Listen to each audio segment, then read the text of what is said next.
একদিকে দেশে চরম গরিবি, সুপ্রিম কোর্ট মোদী সরকারকে সরাসরি বলছে বিনে পয়সায় রেশন নয়, চাকরির ব্যবস্থা করুন। কিন্তু প্রধানমন্ত্রী তিনি কি করছেন? তিনি উড়ে উড়ে বেড়াচ্ছেন। হ্যাঁ, এভাবেই প্রধানমন্ত্রীকে আক্রমণ শানালো কংগ্রেস। সম্প্রতি 5 দেশের 8 দিনের সফরে রয়েছেন প্রধানমন্ত্রী নরেন্দ্র মোদী। কিন্তু মোদীর এই সফরকে এভাবেই বিধেছে কংগ্রেস।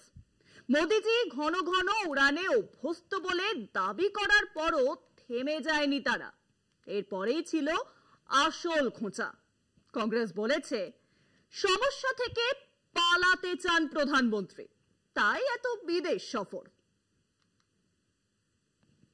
5 দেশীয় সফরে বেরিয়েছেন প্রধানমন্ত্রী নরেন্দ্র মোদী। ব্রাজিলে ব্রিক্স সম্মেলনে যোগের পাশাপাশি গ্লোবাল সাউথের সদস্য দেশগুলির সঙ্গে ভারতের সম্পর্ক সুদৃঢ় করার উদ্যোগেই প্রধানমন্ত্রীর এই সফর। তবে প্রধানমন্ত্রীর সফর নিয়ে তোপ দেগেছে বিরোধী কংগ্রেস। মোদীকে ঘন ঘন উড়ানে অভ্যস্ত প্রধানমন্ত্রী বলে কটাক্ষ করে কংগ্রেসের দাবি, দেশের বর্তমান 4টি প্রধান সমস্যা থেকে দূরে সরে যেতে চাইছেন মোদী। কংগ্রেস মুখপাত্র জয়রাম রমেশের দাবি, প্রতিরক্ষা আধিকারিকরা অভিযোগ তুলেছেন প্রধানমন্ত্রীর জন্যই অপারেশন সিন্দুরের প্রথম 2 দিনে পিছিয়ে পড়ে ভারত।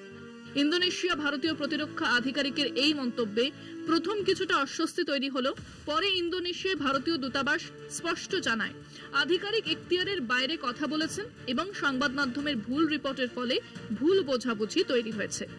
রমেশের আরো দাবি, মণিপুর ইস্যু থেকে পালিয়ে যাচ্ছেন মোদী। ট্রাম্পের ভারত পাকিস্তান সমঝোতা করিয়ে দেওয়ার দাবি নিয়ে মোদী মুখ না খোলায় সেটিকেও ইস্যু হিসেবে তুলে এনেছেন রমেশ।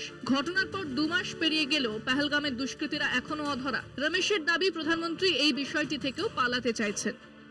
8 দিনের এই সফরে ব্রাজিল ছাড়াও ঘানা, ত্রিনিদাদ, টোবাগো, আর্জেন্টিনা এবং নামিবিয়ায় থাকবেন প্রধানমন্ত্রী মোদী। 5ই জুলাই থেকে 8ই জুলাই ব্রিক্স সম্মেলনে থাকবেন প্রধানমন্ত্রী।